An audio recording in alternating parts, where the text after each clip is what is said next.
Hello everyone, welcome back to my channel Wisdom Academy. I am Komal Dikshit and I hope आप सब लोग अच्छे से आने वाले एग्जाम्स की प्रिपरेशन कर रहे होगे। सो आज इस वीडियो में हम डिस्कस करने वाले हैं जो केवीएस पीआरटी का एग्ज़ाम जो 2024 में दिसंबर के एंड तक हो सकता है कि आपकी वैकेंसीज आ जाएं, तो हम उसकी प्रिपरेशन कैसे कर सकते हैं, क्या क्या स्ट्रैटेजी रह सकती है या क्या चीज़ें हम थोड़ी सी न्यू ऐड कर सकते हैं अपने प्रीवियस जो अभी पेपर हुआ था उसका एक एक्सपीरियंस लेकर के। ठीक है, जो इस बार पेपर हुआ था वो देखो सबके लिए न्यू था क्योंकि सडनली एग्जाम पैटर्न चेंज हो गया, सिलेबस चेंज हो गया, तो हर बच्चे को इक्वली बट कम टाइम मिला प्रिपरेशन करने के लिए। अब उसमें जैसे जैसे जिसकी प्रिपरेशन हुई उसने उसके हिसाब से किया। और यस, इस बार इंटरव्यू और डेमो का भी बहुत इंपॉर्टेंट रोल था। इससे पहले वेटेज को ज़्यादा रिटर्न को ज़्यादा वेटेज दी जाती थी, बट यस इस बार इक्वली इंपॉर्टेंट था हमारा डेमो और इंटरव्यू भी। पहले क्या होता था, अगर आपने रिटर्न में बहुत अच्छे नंबर लिए आए तो अगर इंटरव्यू में कम आए ना तो चलेगा, पर अगर आपके रिटर्न में कम है और आप इंटरव्यू में कितना भी अच्छा कर लो तो आपका सिलेक्शन कहीं ना कहीं रह जाता था, जिसका इसका एग्जाम्पल हूँ मैं। बट इस बार अगर आपने रिटर्न में अच्छा नहीं भी करा और अगर आप नहीं करा मतलब कि आपने एटलीस्ट कट ऑफ क्वालिफाई कर लिया है और आप इंटरव्यू अपना बहुत अच्छा करके आए हो तो आपके 90% चांसेस है आपका सिलेक्शन होने के। ठीक है, तो जब भी आप अब केवीएस की प्रिपरेशन स्टार्ट कर रहे हो तो आपको माइंड में रख के चलना है स्टार्टिंग से ही, इंटरव्यू और रिटर्न दोनों इक्वली इंपॉर्टेंट है। आपको दोनों के लिए अपने आप को मेंटली प्रिपेयर करना है। ठीक है, तो केवीएस का पीआरटी एग्जाम पैटर्न थोड़ा सा समझते हैं। थोड़ा सा इन्होंने लेंदी कर दिया है, काफ़ी सारी चीज़ें इनमें इंक्लूड करी है। 180 मार्क्स का पेपर है, आपको पता है, ज़्यादा बताने की ज़रूरत नहीं होगी क्योंकि आप में से बहुत सारे बच्चों ने पेपर दिया होगा। तो पार्ट 180 मार्क्स का पेपर है ये। ठीक है, तो इसमें क्या है, हमारा प्रोफिशिएंसी इन लैंग्वेज है। तो लैंग्वेज हमारी दो, जर्नल इंग्लिश, जर्नल हिंदी। ठीक है, दो लैंग्वेज में मतलब ये तो आपको पता ही है, मतलब कि हमें जो है किसी भी अगर हम टीचर बनना चाहते हैं तो 10वीं तक 10th तक एटलीस्ट हमने इंग्लिश या हिंदी पढ़ी होनी चाहिए, भले ही आप किसी भी स्टेट के हो। ठीक है, जिनमें अलग अलग भी होती है, जैसे तमिल, तेलुगु, कन्नड़ भी होता है, बट आपको हिंदी या इंग्लिश में से कोई एक लैंग्वेज एटलीस्ट 10th तक पढ़ी हुई होनी चाहिए। ठीक है, तभी मतलब आप आगे टीचिंग के फॉर्म जो हो भर सकते हो। तो पार्ट 1 क्या है हमारा, general English, general Hindi, 10-10 marks के। ठीक है, अब ये जो 20 नंबर है आपको, ये जो है आपका जो आपकी एनसीईआरटी की बुक्स है, जो इंग्लिश हिंदी की बुक्स लगी हुई है, ये उसमें से क्वेश्चंस नहीं आएंगे। ठीक है, बहुत सारे बच्चों को अभी क्योंकि इस बार क्वेश्चन आए थे, बट मैं बताऊंगी वो कहाँ पे आए थे, इस वाली इंग्लिश हिंदी में से नहीं आए थे। तो ऐसा मत करना कि आप जनरल हिंदी और इंग्लिश के लिए ना आप सिर्फ एनसीईआरटी प्रिपेयर कर रहे हो, नहीं, बिल्कुल नहीं। आपकी जो जनरल हिंदी और जनरल इंग्लिश है, जैसे synonyms, antonyms, antonyms, one word substitution, मुहावरे, विलोम शब्द, समानार्थी शब्द, ये जो प्रोफिशिएंसी इन हिंदी और इंग्लिश के लिए आपको यही प्रिपेयर करना है। ठीक है, यही इसका सिलेबस है जो कि केवीएस की वेबसाइट पर दिया भी गया है, मैं भी आपको नीचे वो बता दूंगी। ठीक है, इसके बाद हम देखते हैं पार्ट 2। तो पार्ट 2 में general knowledge and current affairs, तो ये आपका 10 नंबर का है। ठीक है, रीजनिंग एबिलिटी 5 नंबर की है और कंप्यूटर लिटरेसी 5 नंबर की है। ये टोटल आपका पार्ट बनता है 20 मार्क्स का। तो देखिए, जनरल नॉलेज की आप जितनी भी प्रैक्टिस कर लो, देखो वो कम ही रहेगा। तो जनरल नॉलेज जो जनरली पेपर के लिए अगर आपने प्रिपेयर करी हुई है ना, तो आप उसको अपनी तैयारी में रखो। मतलब आप ऐसे मत करने लगना कि आप इन 10 नंबर के लिए ना हिस्ट्री भी पढ़ रहे हो, पॉलिटी भी पढ़ रहे हो, ज्योग्राफी भी पढ़ रहे हो, क्योंकि अगर आप ये अभी करोगे तो फिर आप बाकी के जो सिलेबस है वो कब करोगे, क्योंकि अभी केवीएस का जो सिलेबस है ना वो बहुत ज़्यादा वास्ट है। और इस बार क्या है कि केवीएस का जो पेपर था वो फर्स्ट टाइम हुआ था। ठीक है, तो अगर आप देखोगे एनईपी 2020 और लर्नर से जो क्वेश्चंस आए थे वो बहुत सिंपल थे, मतलब बहुत इजी थे। जैसे एनईपी का स्ट्रक्चर क्या है, सर्व शिक्षा अभियान, एसएसए की फुल फॉर्म क्या है, सर्व शिक्षा अभियान, इसका मोटो क्या है, सब पढ़े सब बढ़े, तो कुछ इस तरीके के क्वेश्चन आपको देखने के लिए मिले थे। लेकिन ये पहली बार था, तो ज़रूरी नहीं है कि जो अब आगे आने वाला एग्ज़ाम का पैटर्न हो वो इसी लेवल का हो सकता है कि अब जो लेवल है थोड़ा बढ़ जाए। पेपर आसान कह लो या फिर इतनी शिफ्ट में जो भी था, इसलिए कट ऑफ बहुत ज़्यादा हाई गई थी, नहीं तो इससे पहले केवीएस की कट ऑफ इतनी ज़्यादा हाई नहीं जाती थी। मैक्सिमम जनरल की लास्ट टाइम 100 गई थी और इस बार गई 136 आउट ऑफ 180। ठीक है, तो ये थोड़ा सा फ़र्क है क्योंकि एग्ज़ाम का जो लेवल था बहुत तो नहीं, बट यस मॉडरेट था, वो इजी था। बट ज़रूरी नहीं है कि अब आपको दोबारा से ऐसे ही क्वेश्चन पूछ लिए जाएंगे, एनईपी कब आई 2020, सर्व शिक्षा अभियान की फुल फॉर्म, मतलब एसएससी की फुल फॉर्म, इस तरीके के क्वेश्चन शायद ही अब आपको देखने के लिए मिले। तो आपको उस वाले पार्ट पर ना ज़्यादा वर्क करना है। तो इसलिए मैं आपको बोल रही हूँ कि जनरल नॉलेज को जितना थोड़ा बहुत पढ़ सकते हो पढ़ो, स्पेशली केवीएस के लिए पढ़ने की ज़रूरत नहीं है। अगर हाँ आप अलग अदर एग्जाम्स की तैयारी कर रहे हो तो फिर बिल्कुल आप तैयारी कर सकते हो। और करंट अफेयर में क्या करना है, देखो करंट अफेयर में अभी नहीं, जब केवीएस का पेपर होने वाला होगा ना, लेट सपोज इस बार फरवरी में था, तो दिसंबर जनवरी फरवरी ये सिर्फ 3 महीने की करंट अफेयर करनी है, सिर्फ 3 महीने की। और उसमें ऐसे क्वेश्चन की मतलब ये नोबेल प्राइज किसको मिला है या भारत रत्न किसको दिए गए, खेल पुरस्कार, खेल अवार्ड, मेन बुकर प्राइज, जो मेन क्वेश्चन होते हैं ना जो हर एग्जाम में पूछे जाते हैं, यही सेम केवीएस में पूछे गए थे। तो 3 महीने की अगर हम करंट करके जाएंगे तो हमारे 4-5 क्वेश्चन क्रैक करने के लिए वो मोर देन सफिशिएंट है। ठीक है, इसके बाद जो रीजनिंग है, रीजनिंग का लेवल बहुत हल्का था, आप लोगों ने देखा होगा, बहुत इजी थी, तो अलग से आपको कोई रीजनिंग की प्रैक्टिस करने की ज़रूरत नहीं है।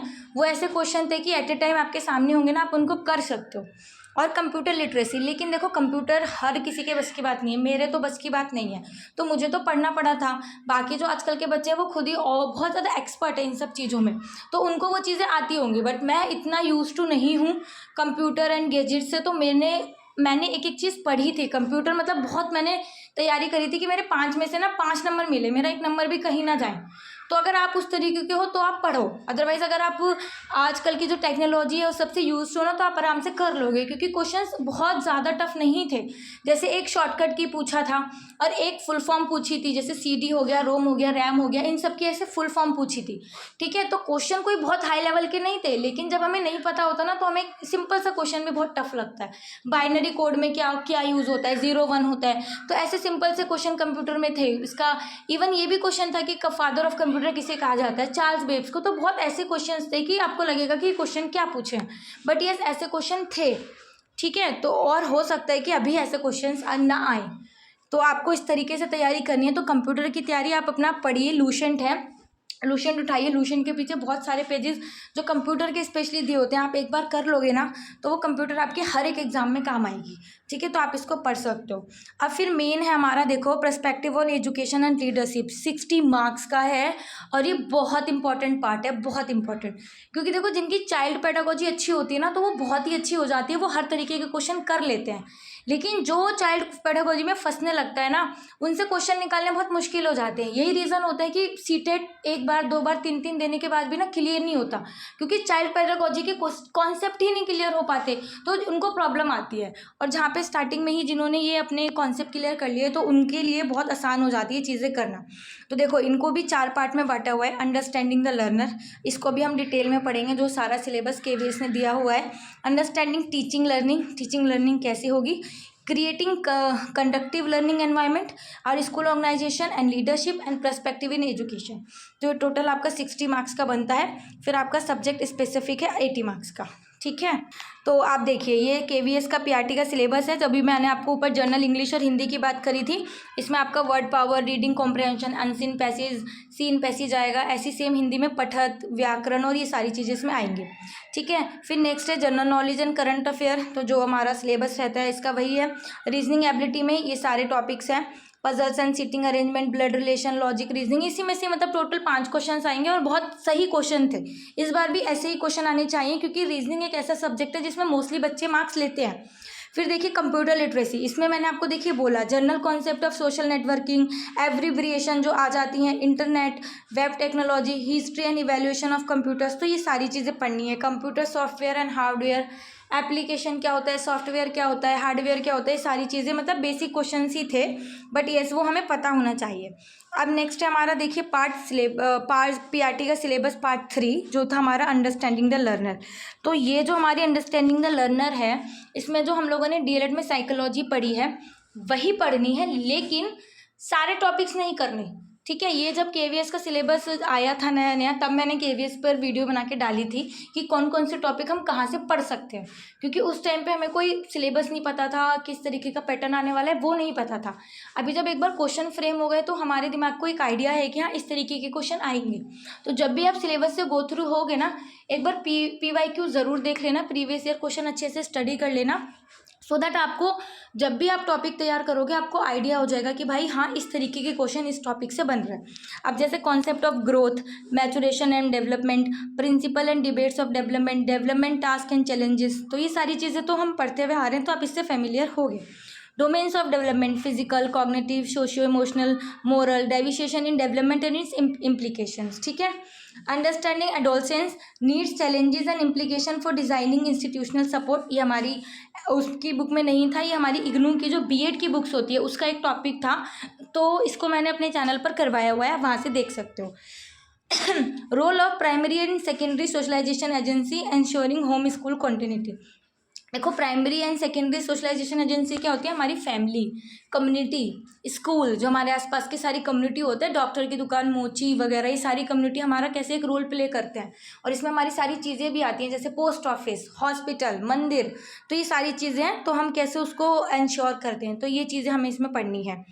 फिर है understanding teaching learning, theoretical perspective on learning, सब आपने पढ़ा होगा, behaviourism, constructivism and cognitive with reference to their implication for, जो भी थ्योरेटिकल पर्सपेक्टिव है जैसे बिहेवियरिज्म थॉर्नडाइक का है, कंस्ट्रक्टिज्म है, स्किनर है, इसमें जितनी भी मतलब आपने साइकोलॉजिस्ट के नाम सुने ना, थॉर्नडाइक, पावलोव, वागोत्स्की, जीन पियाजे, स्कोलर, सब मतलब सब के बारे में इसमें आपको पढ़ना है। इम्प्लीकेशन क्या देखना है कि the role of the teacher and learner, इसमें टीचर और लर्नर का क्या रोल है। Nature of teacher student relationship, जो नेचर है वो टीचर स्टूडेंट का रिलेशनशिप कैसा है। देखो अभी क्या जो मैं सीख रही हूँ एज अ केवीएस टीचर की नेचर क्या होता है ना टीचर स्टूडेंट का, ये हर एक्टिविटी के साथ ना चेंज होता रहता है। मतलब जैसे थॉर्नडाइक ने बताया होगा कि जैसे ट्रायल एंड एरर मेथड दिया है कि बच्चे गलती कर करके सीखते हैं, तो उसमें टीचर का रोल क्या हो गया, ऑब्जर्वर, कि वो ऑब्जर्व करेगा, बच्चे देख देख के सीख रहे हैं, ठीक है। अब जब स्किनर की बात, जो कोलर वाली चीज़ थी, उसमें क्या रहेगा, टीचर एक्टिव रहेगा। मतलब ये क्या होता है कि नेचर क्या है, अलग अलग एक्टिविटीज़ के थ्रू ना टीचर का नेचर, जो स्टूडेंट और टीचर का रिलेशनशिप है वो बदलता रहता है। कभी टीचर गाइड बनता है, कभी मेंटोर बनता है, कभी पेरेंट भी बनता है, तो इस तरीके का आपको इसमें देखना है, ठीक है। क्लासरूम एनवायरनमेंट कैसा होता है अगर हम इनका यूज़ करते हैं, तो चॉइस ऑफ टीचिंग मेथड, कि किसके लिए हमको क्या टीचिंग मेथड यूज़ करना है, हर एक टॉपिक को हम सेम मेथड से नहीं पढ़ा सकते।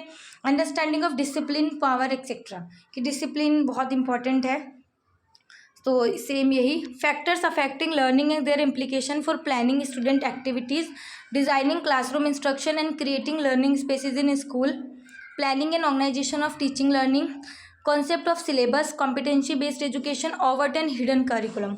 हिडन करिकुलम जो कि छुपा हुआ होता है, जो जिसको हम दूसरी चीज़ों के थ्रू उनको ज्ञान देते हैं, जैसे हम वैल्यूज़ जो बच्चों को सिखाते हैं, तो ये कहीं सिलेबस में मेंशन थोड़ी है, बट हम बच्चों को वैल्यूज़ सिखाते हैं, बड़ों का आदर करना चाहिए, टाइम से आना चाहिए, साफ सुथरे होकर स्कूल आना चाहिए, तो ये क्या होता है, ये हिडन करिकुलम होता है। ये सारी चीज़ें आपको कहीं नहीं मिलेंगी, तो मैंने अपने चैनल पर करवाई हुई हैं। कॉम्पिटेंसी बेस्ड एजुकेशन बहुत इंपॉर्टेंट है आज के टाइम पे, गवर्नमेंट से लगातार इसके लिए सर्कुलर आते रहते हैं कि हमें बच्चों को सीबीटी के थ्रू ही पढ़ाना है, सीबीई कॉम्पिटेंसी बेस्ड एजुकेशन, ठीक है, तो बहुत ज़रूरी है ये। Principle of curriculum organisation, experience learning, instructional plan, unit plan, lesson plan, year plan, ये सब पता होना चाहिए ना। यूनिट प्लान एक यूनिट का, लेसन एक पर्टिकुलर लेसन का, और एक पूरे साल का भी प्लान बनाना होता है टीचर को, ठीक है। तो ये सारी चीज़ें हैं, आईसीटी का यूज़ है, तो ये अच्छा है, 15 मार्क्स का आपका पूरा है, अगर आप एक बार क्लियर कर लोगे तो 15 नंबर आपके पास हो जाएंगे। फिर हमारा क्रिएटिंग कंडक्टिव लर्निंग एनवायरनमेंट, इसमें बेसिकली ये करना है कि जो बच्चों की डिसेबिलिटी है, डाइवर्सिटी है, इंक्लूजन है, इम्प्लीकेशन है, ये सबको साइड रखते हुए भी हर एक बच्चे को इक्वल इन्वॉल्व होने का मौका देना हमारी क्लास में, हर बच्चे को पढ़ाना, ठीक है। फिर इसके बाद भी ना हमारी क्लास में देखो कुछ केस ना ऐसे होते हैं, जो बच्चे हम कितनी भी कोशिश कर लें वो क्लास में ना नहीं घुल मिल पाते, वो वैसे नहीं हो पाते, तो उसके लिए हमें क्या करना है, गाइडेंस एंड काउंसलिंग, ये भी हमें ही करना है, टीचर को करना है। ये आप वुड भी टीचर हो ना, तो ये आपसे एक्सपेक्ट किया जा रहा है कि आप ये सब करोगे, तो आप उसको कैसे गाइडेंस एंड काउंसलिंग कर सकते हो। मेंटल हेल्थ का कॉन्सेप्ट बहुत चल रहा है अभी, आप जो जॉब में नहीं है उनको नहीं होगा, लेकिन जो रेगुलर स्कूल जा रहे हैं ना, वो ज़्यादा चीज़ें से रिलेट कर पाएंगे कि मेंटल हेल्थ पर ना आजकल बहुत जोर दिया जा रहा है कि किस तरीके से बच्चों की मेंटल हेल्थ को हमें बचाना है, टीचर को बचाना है। टीचर की मेंटल हेल्थ का कुछ नहीं, लेकिन हमको बच्चों को बचाना है। स्कूल एंड स्टाफ दोनों की बात हो रही है। Developing school and community as a learning resource, अपने स्कूल को हम कैसे इसके लिए यूज़ कर सकते हैं, ठीक है। फिर नेक्स्ट है हमारा स्कूल ऑर्गेनाइजेशन एंड लीडरशिप। तो देखो लीडर कौन होता है, एक क्लास में लीडर कौन होगा, हम यानी टीचर्स। तो हम क्या करेंगे, वो एक प्रैक्टिशनर होगा, टीम बिल्डिंग होगा, इनिशिएटर होगा, कोच होगा, मेंटोर होगा, और ये सब कोई नहीं होगा, ये टीचर होगा। तो टीचर में ये सारी क्वालिटीज़ होना बहुत ज़रूरी है, तो इसके बारे में आपको पढ़ना है। हाँ आप ये ज़रूर पढ़ना, देखो मोस्ट इंपॉर्टेंट इस जो सेकंड पॉइंट है ना, ये बहुत इंपॉर्टेंट है, बहुत इंपॉर्टेंट है। और वो क्या है, देखो मैं यहाँ, हाँ जो पर्सपेक्टिव और स्कूल लीडरशिप है कि आपकी जो लीडरशिप है कौन सी होनी चाहिए, इंस्ट्रक्शनल होनी चाहिए, डिस्ट्रीब्यूटिव होनी चाहिए, ट्रांसमिटिव होनी चाहिए। देखो हर लीडरशिप, किसी भी लीडरशिप को ना नेगेटिव मत बताना, जो इसका टाइप है ना वो नेगेटिव मत बताना। हर लीडरशिप कहीं ना यूज़फुल होती है, बस डिपेंड करता है सिचुएशन पर कि सिचुएशन किस तरीके की है, तो उसके अकॉर्डिंग होती है। तो आप इसमें डिफरेंस जरूर कर लेना कि इंस्ट्रक्शनल, डिस्ट्रीब्यूटेड एंड ट्रांसफॉर्मेटिव क्या होती है। और ये क्या होता है, देखो टाइम टेबल बनाना होता है हर बच्चे के लिए, पूरे टाइम टेबल बनता है, टीचर्स का टाइम टेबल बनता है, तो बहुत इंपॉर्टेंट है। पेरेंट टीचर की मीटिंग होती है हर महीने, फिक्स है पेरेंट्स टीचर की मीटिंग होना, ठीक है। और टीचर कभी भी अपने अकॉर्डिंग भी प्रिंसिपल, जिनको ज़रूरत होती है प्रिंसिपल से पूछ के टीचर्स को बुला सकता है, मतलब पेरेंट्स को बुला सकता है। इसके लिए देखो school assembly, school self assessment and improvement, teacher development forms, ये सब होती हैं चीज़ें एक स्कूल में है ये, ठीक है। जो जा रहे हैं वो ज़्यादा रिलेट कर पाएंगे, जो नहीं जा रहे तो आपको इनके बारे में पढ़ना है, क्योंकि इससे अच्छा है कि आप जाके इनके बारे में सीखोगे तो आपको पहले ही पता होगा, तो इसलिए आपको ये बहुत अच्छे से पढ़ना है। और केवीएस ने आपसे इसलिए एक्सपेक्ट कर रहा है कि आपको ये सारी चीज़ें पता हो, क्योंकि जो केवीएस है वो ये सारी चीज़ें फॉलो कर रहा है, ये केवीएस के फॉर्म में है, ये सारी चीज़ें केवीएस अपने स्कूलों में यूज़ कर रहा है। तो आप ये सारी चीज़ें केवीएस की साइट पर भी जाओगे ना, वहाँ से भी आपको बहुत अच्छे से पढ़ने के लिए मिल जाएंगे। Vision building, goal setting, creating a school development plan, तो ये सारी चीज़ें हैं जिसमें आपको स्कूल ऑर्गेनाइजेशन एंड लीडरशिप एक टीचर में क्या होनी चाहिए, ठीक है। फिर इसके बाद है पर्सपेक्टिव इन एजुकेशन, तो इसमें आपको मेन रोल जो है वो NEP 2020 का है, इसको तो घोट के पी लो, मतलब बहुत अच्छे से कर लो, जितना अच्छे से कर सकते हो इसको कर लो। NEP 2020 क्या है, ये कब आई, इसका चेयरमैन कौन था, क्या क्या करिकुलम है, हॉलिस्टिक एंड इंटीग्रेटेड लर्निंग क्या होती है, कॉम्पिटेंसी बेस्ड लर्निंग एजुकेशन क्या है, historical studying and national policies. इससे पहले देखो 2 ही नेशनल पॉलिसीज आई हैं, 1986 की और 68 की, वो आपको पढ़नी है। तीसरी फिर 2020 वाली तो बहुत अच्छे से करनी है। Role of school in achieving aims of education क्या है, RT 2009 पढ़ना ही पढ़ना है कि इसमें क्या था, ये तो आपको अभी तक पता ही होगा। और स्कूल करिकुलम के प्रिंसिपल क्या होते हैं, लर्निंग एंड नॉलेज, और ये सारी चीज़ें मतलब आपको पढ़नी है। एक ये सारी चीज़ें देख लो और इन सबको पढ़ोगे ना तो एज अ टीचर होकर पढ़ना कि हाँ भाई मैं टीचर हूँ तो मेरे लिए सारी चीज़ें कैसे इंपॉर्टेंट है, तो आप ज़्यादा रिलेट कर पाओगे, उन क्वेश्चंस को अच्छे से समझ पाओगे जो क्वेश्चन आने वाले फ्रेम होने वाले हैं, ठीक है। फिर इसके बाद है आपके पास ना 80 नंबर का सिलेबस, ठीक है। 80 नंबर का जो आपका सब्जेक्ट स्पेसिफिक आता है, तो इसमें देखो ये KVS PRT इंग्लिश सिलेबस है, ठीक है, इंग्लिश में ये सब है, इसको भी मत करो। हिंदी, मैथ्स और EVS, अगर जैसे देखो इसमें क्या है, EVS का देखो इसमें आपकी थीमें हैं, food, shelter, water, family and friends, travel, things we make and do, तो ये हमारी EVS की थीम है जिस पर EVS वर्क करती है। आपको पता है थीम के अनुसार ही EVS चलती है, तो इसके लिए ना आप EVS की बुक्स पढ़ो, ठीक है। आप जो NCERT की बुक्स हैं, जो 80 नंबर का आपका सब्जेक्ट स्पेसिफिक है ना, आप इसके लिए कुछ भी कंसर्न मत करो, कुछ भी, बस NCERT पढ़ो। और आपको ये लेकिन पूरी पढ़नी पड़ेगी। 3rd 4th 5th में EVS है, तो आपको 3rd 4th 5th की तीनों EVS पढ़नी पड़ेगी। अभी भले आपको ये ज़्यादा लगे कम लगे, लेकिन अगर के EVS में देखो सिलेक्शन लेना है तो NCERT आपको बहुत अच्छे से पढ़नी पड़ेगी और एक एक चैप्टर पढ़ना पड़ेगा, क्योंकि आपको नहीं पता कि क्वेश्चन कहाँ से बनेगा। 3rd 4th 5th की EVS जो है बहुत अच्छे से पढ़ो, उसको अच्छे से देखो, अब कहीं से कुछ भी क्वेश्चन बन सकता है, क्योंकि बीच बीच में से क्वेश्चन बना था। और इस बार तो KVS ने बोला ही है कि NCERT बेस आपका पेपर आएगा, तो EVS की अब जैसे कि इसमें मान लो एक क्वेश्चन है कालबेलिया, मतलब एक कालबेलिया क्या है, तो कालबेलिया एक सांपों की जाति है, जो सांपों को पालते हैं ना, तो कालबेलिया डांस भी करते हैं ना, जो सांपों से रिलेटेड होता है, ऐसे क्वेश्चन पूछ लेते हैं। तो EVS में ना आपका कोई भी क्वेश्चन बाहर से नहीं आएगा, तो इसके लिए आपको 3rd 4th 5th की EVS पढ़नी है और बहुत अच्छे से पढ़नी है कि कहीं से भी क्वेश्चन आ जाए आप कर लो। ये 20 नंबर ना आपके हाथ में है, अगर आपने NCERT कर ली ना तो 20 नंबर वो आपके कहीं भी नहीं गए। अब देखिए सेम रहा मैथ का, तो मैथ में आपको यहाँ पे ना थोड़े बड़े बड़े चैप्टर दिख रहे होंगे, जैसे कि measurement, length, weight, height, capacity, ठीक है, ये है। लेकिन इसमें भी जो मैथ है ना, सच्ची बता रही हूँ, इसमें बोला हुआ है कि NCERT का लेवल 10वीं तक रहेगा, लेकिन जो मैथ्स थी ना सिर्फ 5th क्लास तक की पूछी गई थी। जो 5th क्लास के टॉपिक हैं, एडिशन सब्ट्रैक्शन के भी क्वेश्चन थे, बस ये था कि हाँ देखो एक टीचर से ये नहीं करवा सकते ना 2 और 2 कितने होते हैं या 5 और 5 कितने होते हैं, तो पॉइंट में क्वेश्चन थे, जैसे 5.5, 55.5, 555.5, इनको प्लस करो, तो था एडिशन सब्ट्रैक्शन, बस थोड़ा सा ट्रिकी था। तो अगर आपका बेसिक भी अच्छा है ना मैथ्स में, plus minus minus multiply division आप बहुत अच्छे नंबर ले लोगे मैथ्स में। तो इसके लिए भी ना आपको आप फोर्थ और फिफ्थ के जो थोड़े से चैप्टर है ना, जैसे डेसिमल है, फ्रैक्शन है, डेटा हैंडलिंग है, मेजरमेंट है, इनको अच्छे से देख लो, इनकी एक्सरसाइजेस क्या है वो कर लो, क्योंकि जो प्लस माइनस मल्टीप्लाई डिवीजन है आई होप आप सब कर ही लोगे, है ना। तो फोर्थ और फिफ्थ की मैथ बहुत अच्छे से कर जाना, और कोई भी उसके बाहर का नहीं आएगा। फिफ्थ तक का ही लेवल था, बस आप थोड़ा सा क्वेश्चन घुमा सकते हैं, बट लेवल वही था। तो मैथ्स में भी आपको वही करना है, ठीक है। फिर बात आती है आपकी हिंदी की। हिंदी में ये सारी चीज़ें लिखी हुई हैं, लेकिन हिंदी में ये सब तो पूछा ही जाएगा, पर्यावरण, विलोम शब्द, क्योंकि 20 नंबर का है, पर्यायवाची सब कुछ। इसी के साथ आपको एनसीईआरटी पढ़नी है 1 to 5, ठीक है। बहुत ज़्यादा आपको लग रहा होगा, लेकिन आप पढ़ना शुरू करोगे 1 महीना, 2 महीना, 3 महीने लगेगा, लेकिन धीरे धीरे ना आपको हो जाएगा। तो इसमें क्या करना है हिंदी में कि आपको एनसीईआरटी पढ़नी है और कहानी पढ़नी है, क्योंकि ऐसे कैरेक्टर पूछा गया था कि बिल्लू जो है कौन सी कहानी का कैरेक्टर है, कौन सी कहानी का पात्र है। तो जब आपने कहानी पढ़ी होगी, आप एमसीक्यू जो आएंगे उसके ऑप्शन पढ़ोगे, तभी तो आपके दिमाग में क्लिक कर पाएगा बिल्लू कहाँ है, बूढ़ी दादी कौन सी क्लास में है, 3rd में, 4th में, 5th में, ये जब आपने पढ़ा होगा तब। तो आपको ये भी जो पढ़ना है ना, ऐसे नहीं पढ़ना कि हाँ आपने कहाँ पढ़ ली भाई मैं तो अब कर लूँगा, नहीं, आपको कॉम्प्रहेंशन रीडिंग करनी है। कॉम्प्रहेंशन मतलब गहन रीडिंग करनी है, कि अगर उसमें से आपसे कोई सा भी क्वेश्चन पूछ दिया जाए ना, तो वो आपको याद हो। क्योंकि मान लो आपसे पूछा गया कि मक्खीबाज कौन सी क्लास की कहानी है, आपको ये तो पता है मक्खीबाज ये है, उसमें कैरेक्टर ये है, कहानी ये है, लेकिन कौन सी क्लास की है, तो ये सब भी चीज़ें पता होनी चाहिए। 1st to 5th की आपको एनसीईआरटी पढ़नी है। 3rd क्लास की अभी न्यू बुक्स आने वाली हैं, तो पुरानी वाली एनसीईआरटी को नहीं आपको गो थ्रू करना है, नई बुक्स आने वाली हैं, आप उसको पढ़ना। 1st, 2nd, 4th, 5th अगर आप हो अभी तो पढ़ना स्टार्ट कर दो। और सेम चीज़ें इंग्लिश में भी, ये सारी चीज़ें आएंगी, अनसीन पैसेज भी आएगा, लेकिन आपको 10 क्वेश्चन कम से कम देखने के लिए मिलेंगे आपकी बुक में से। ये कैरेक्टर किसका है, ये इस कहानी में क्या था, इस कहानी का नाम क्या है, और हो सकता है ये तो पहले आ चुके हैं ऐसे क्वेश्चन, थोड़ा सा लेवल और टफ हो जाए। जब ये एकदम से आए थे सारे ही बच्चों को डाइजेस्ट करना बहुत मुश्किल हो रहा था कि क्या पूछ दिया क्या नहीं, बट इस तरीके के क्वेश्चन आते हैं। तो ये जो 80 मार्क्स है ना, ये आपके हाथ में है। 80 नंबर आप सब्जेक्ट स्पेसिफिक में कुछ नहीं हो रहा है, एनसीईआरटी पढ़ के ना आप 80 में से 70 मार्क्स तो बहुत आराम से स्कोर कर सकते हो।